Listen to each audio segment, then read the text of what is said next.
Hi, happy Friday. I'm Jennifer from the Somerset County Family Community Health Science Department, and we're here getting festive in the kitchen today. I love using oranges. I've always used zest in a lot of the things I bake and cook. It's just such a fresh, invigorating scent. And when you dehydrate oranges, you get that great scent permeating throughout your kitchen the holiday season, especially when you combine it with great spices like cloves and star anise and cinnamon. So I'm going to show you how to dehydrate oranges today and some DIY things you can do for decor, gift ornaments, gift tags, and even garnishes in your drinks. So what you want to do is line a sheet pan with parchment paper, and I've preheated my oven to 225. When I put the oranges in, I'm going to lower it to 200. You can play around with those temperatures. So just get a cutting board, and you're going to slice your oranges fairly thin, because if they're too thick, then they're going to take a really long time to dehydrate. So nice thin slices, just kind of like that. Okay, and then just lay them on your parchment paper. Now you don't have to stick to only oranges. You can use clementines, which I've done already, and I love using clementines because they're small. So it's nice to have the variety of the different sizes in the dried fruit. You can also use lemons, limes, and grapefruit, which gives a little variety of color. Okay. I'm going to show you the clementines, how cute they slice up. Okay.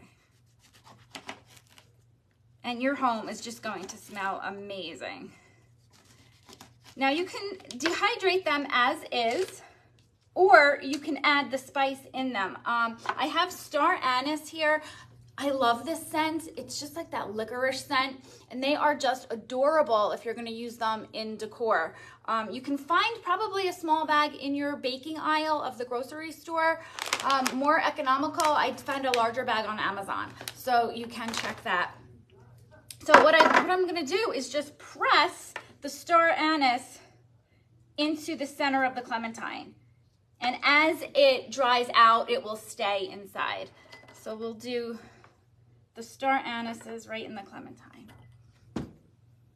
Okay, then I'm going to take some whole cloves. Again, you can find these always in the baking aisle.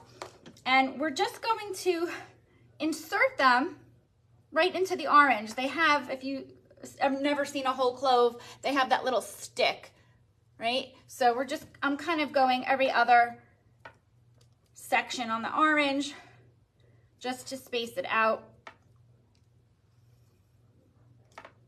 And this just gives it a nice scent too. Okay. All right, so you have your baking sheet and you just pop it in your oven. Like I said, I did 200 about 4 hours. Okay, so when they come out, you're going to lay them on a baking sheet and just kind of let them dry out and cool down for a few more hours. And then just store them in an airtight container like this. So this is what they look like. This was the orange with the clove. How pretty is that? And it smells so nice. So we have the clove. This was the clementine with the star anise on it. You can see how it's nice and dried out. And it's okay, especially if you have a larger piece.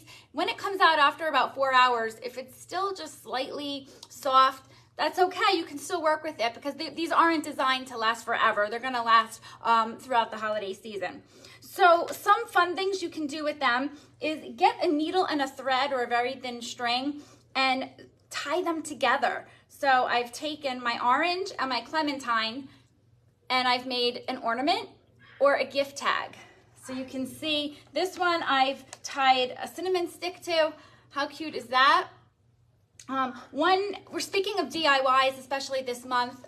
We've talked a lot about DIY gifts. A few weeks ago, we did simmer pots. That makes a really cute gift using items just like this. But making a homemade bread. One of my go-tos is a quick bread, a cranberry orange bread. So how adorable would it be to wrap it up and then top it with this, right? It's just a perfect gift. It gives it that little extra. You can also make garlands. So I'm going to show you garland. This is the finished product. If I can find my string. Here we go. So you just tie your string through this, and you can hang it with a suction cup on a window or tie it on a tree.